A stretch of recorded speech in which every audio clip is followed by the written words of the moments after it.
Selamat pagi kawan pajak semua. Assalamualaikum warahmatullahi wabarakatuh. Waalaikumsalam warahmatullahi wabarakatuh. Berjumpa lagi ya dengan kami tim penyuluh KPP Pratama Cilacap. Untuk pagi ini saya izin perkenalan, nama saya Andono Mitradi.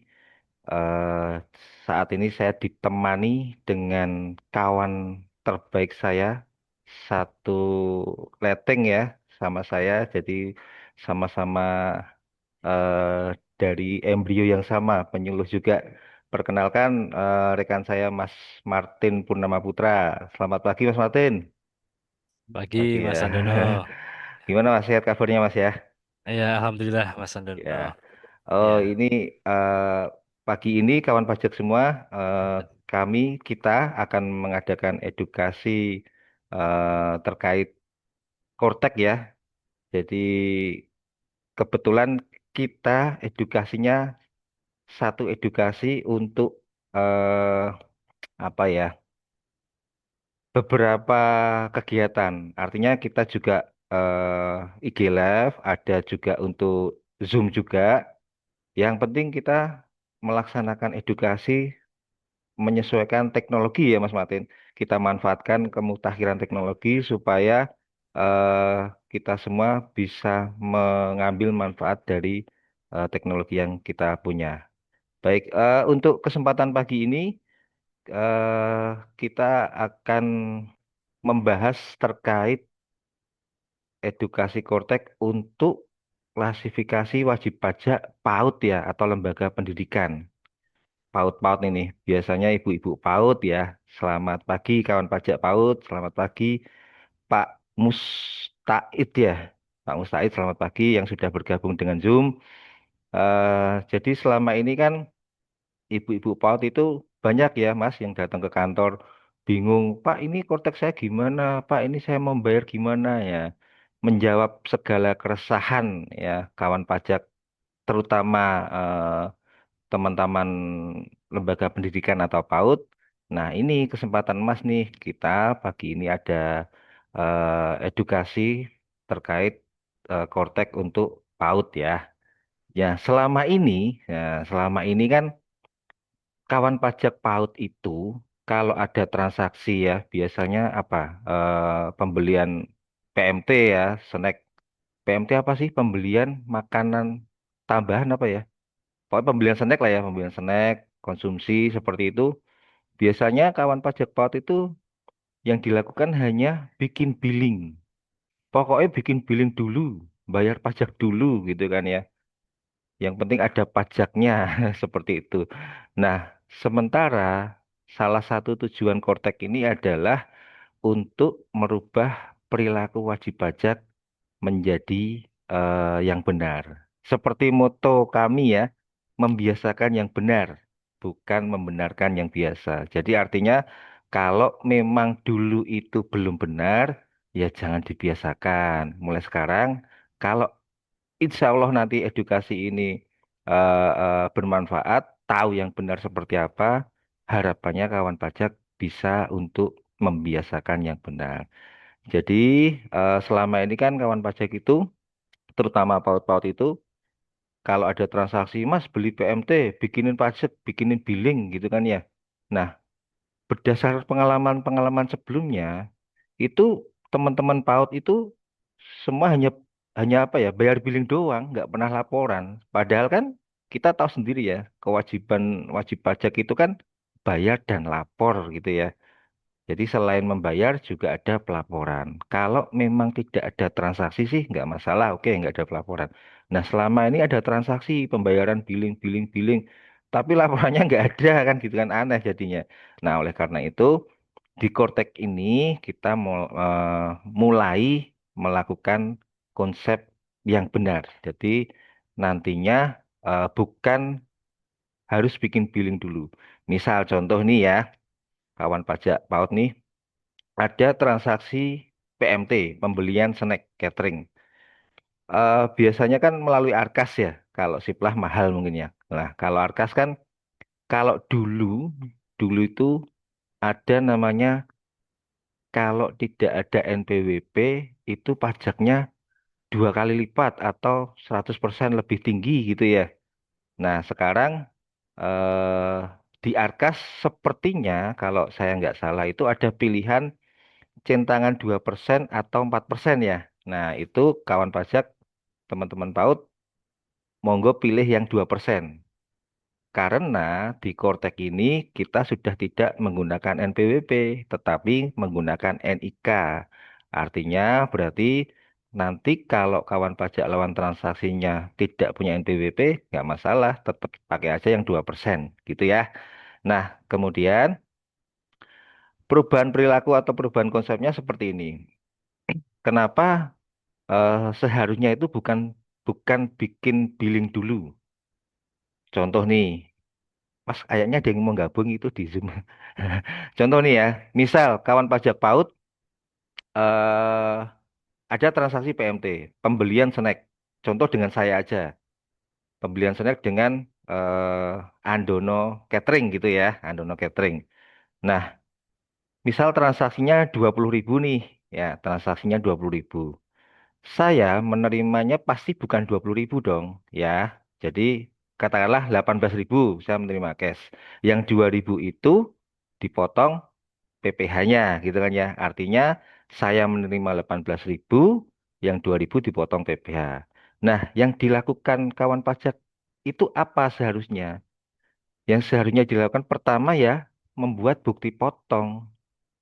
Jadi, ketika ada transaksi pembelian snack ke saya menerimanya 18.000 dalam bentuk cash, 2.000 dalam bentuk bukti potong. Iya dong, karena saya dipotong 2.000, saya berhak meminta buktinya. Berarti kawan pajak semua di sini, ketika ada transaksi pembelian snack atau transaksi apapun, yang pertama dibuat adalah bukti potong dulu, bukan billing. Ya, saya nggak butuh billingnya, saya hanya butuh bukti potong. Jadi biar sesuai. Transaksinya 20.000 nih, 18.000 cash, ya kan? 2.000-nya dipotong pajak Pak Andono. Buktinya mana? Ini. Nah, berarti itu udah sesuai. Kemudian nanti diakumulasikan dalam satu periode. Misal nih, ini bulan Juni. Bulan Juni itu ada berapa transaksi? Kawan pajak ada pembuatan bukti potong itu berapa gitu kan ya. Misal ada transaksi dengan Mas Andono, kemudian ada transaksi dengan Mas Martin gitu kan ya. Masing-masing ada bukti potongnya. Itu dibuat dulu, kemudian diposting, diterbitkan, itu supaya data bukti potongnya menempel di konsep SPT nanti, gitu ya. Nah, dalam satu periode, misal nih kita cut per bulan Juni. Bulan Juni ada dua transaksi pembuatan bukti potong atas nama Pak Andono dengan Pak Martin nih. Nah, nanti di awal Juli, karena ada transaksi kan kawan pajak wajib buat laporan ya SPT masanya. Karena pasal 23 berarti SPT unifikasi. Nah, kawan pajak tinggal bikin tuh konsep SPT unifikasi di Kortek. Nanti teknisnya sama Mas Martin ya. Saya menjelaskan konsep proses bisnisnya dulu, biar kawan pajak dapat gambarannya dulu. Jadi setelah bikin bukti potong tadi, cut per masa bulan Juni sudah diterbitkan atau diposting ya kalau dulu di DJP Online, kita bikin SPT unifikasinya di awal Juli. Ya, karena kan batas waktu pelaporan adalah sebelum tanggal 20 bulan berikutnya. Nah, di awal Juli itu kawan pajak bikin tuh SPT masa unifikasi. Nanti ketika data bukti potongnya sudah diterbitkan, dia akan otomatis tuh nempel di konsep SPT unifikasinya. Ya, otomatis kawan pajak nggak perlu input lagi. Nah, nanti tinggal scroll ke bawah, centang pernyataan, submit, bayar dan lapor. Nah, ini ketika klik bayar dan lapor, itu akan otomatis terdownload billingnya atau kode billingnya. Nah, ini sebetulnya yang benar. Jadi billingnya itu bukan satu-satu per transaksi, tapi secara akumulatif per periode, per bulan. Jadi selain hemat kertas juga kan, biasanya kan dulu satu transaksi, satu billing, satu transaksi, satu billing. Kalau ini enggak, secara satu bulan, satu billing gitu kan ya. Nanti tinggal dibayarkan. Billing itu berlaku selama 7 hari. Nah, satu kelebihan lagi nih. Kalau dulu selain membayar, ya kita kan masih harus nginput kode NTPN-nya nih. Padahal ya kita tahu sendiri lah ya, kode NTPN itu kan, wah bagi kawan pajak yang mungkin sudah sepuh seperti saya, membaca angka angka satu huruf I besar itu ya, angka nol huruf O itu kan hampir sama nih, pasti pusing ya. Nah, di Kortek ini enak. Ketika billingnya itu sudah dibayar, status laporan apa status SPT-nya sudah otomatis menjadi terlapor. Jadi kawan pajak nggak perlu apa namanya nginput NTPN gitu kan ya. Artinya kewajiban perpajakannya sudah selesai. Pelaporan sudah, pembayaran sudah. Dibalik pembayaran dulu, langsung otomatis SPT-nya terlapor. Lalu Pak Andono gimana nih kalau misal namanya manusia ya, kawan pajak ya, ada kekeliruan dalam pembuatan bukti potong, sementara kita sudah membuat SPT-nya nih, sudah terdownload kode billingnya. Nah, ini kenapa kode billing berlaku 7 hari, sementara yang dulu kan 30 hari ya. Nah, gunanya juga ini. Jadi, ketika ada kekeliruan dalam pembuatan bukti potong, entah entah keliru bagian mana ya, namanya keliru kan macam-macam ya, atau ada perubahan bukti potong, ada penambahan bukti potong atau dan sebagainya, ada perubahan, dan ketika SPT masanya sudah dibuat, sudah terdownload kode billing, itu tidak bisa diapa-apain. Jadi ketika SPT masa sudah dibuat dan terdownload kode billing, status SPT-nya berubah menjadi ke SPT menunggu pembayaran. Itu berlaku 7 hari sesuai masa berlaku billing tersebut. Jadi selama 7 hari itu nggak bisa diapa-apain, nggak bisa melakukan perubahan. Nah, kalau ada kekeliruan berarti harus menunggu eh, billingnya itu kadaluarsa dulu. 7 hari ditunggu dulu, dia kadaluarsa, otomatis status SPT-nya akan berubah naik kembali ke konsep SPT. Nah, baru setelah di konsep SPT itu, kawan pajak semua bisa melakukan perubahan seperti itu. Berarti artinya di sini adalah secara tidak langsung memaksa kita semua kawan pajak untuk lebih awal dalam melaporkan kewajiban perpajakannya. Ya, selama ini kan orang Indonesia senengnya mepet-mepet nih, bayar mepet, laporan mepet, seperti itu ya.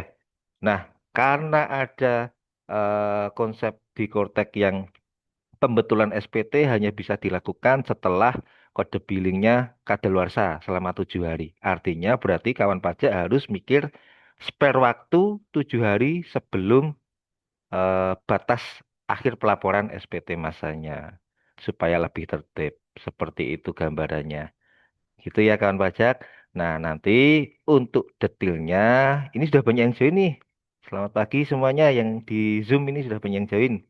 Nanti untuk detailnya eh, kita ulik bersama ya, kita ulik bersama, kita lihat prakteknya melalui aplikasi Kortek nanti yang akan dibimbing oleh Mas Martin. Jadi dari pengantar saya mungkin cukup sekian ya. Se, se- se- yang penting kawan pajak semua paham proses bisnisnya. Tak lupa kami mengingatkan bagi teman-teman kawan pajak yang belum melakukan kewajiban pelaporan SPT tahunannya, monggo silakan dilakukan kewajiban pelaporan SPT tahunannya. Dan sekali lagi kami himbau hati-hati dengan modus penipuan SMS yang mengatasnamakan Direktorat Jenderal Pajak atau KPP Pratama Cilacap. Jangan melakukan tindakan apapun, jangan mengeklik apapun. Sebelum itu silakan konfirmasi ke kami, ke kantor. Karena saya pernah mengalami ada wajib pajak yang datang ke loket helpdesk menunjukkan, Pak, ini kami di SMS sama nomor tak dikenal, ngakunya orang pajak terkait aplikasi Kortek. Jadi ada di situ mereka ngirimi Kortek.apk. Nah, ini hati-hati. Itu penipuan kawan pajak. Kortek itu bukan aplikasi, tetapi dia web based. Jadi pakainya browser, bukan aplikasi. Ya, hati-hati. Jadi kawan pajak nggak perlu mengeklik apapun, silahkan konfirmasi dulu ke kami. Seperti itu ya.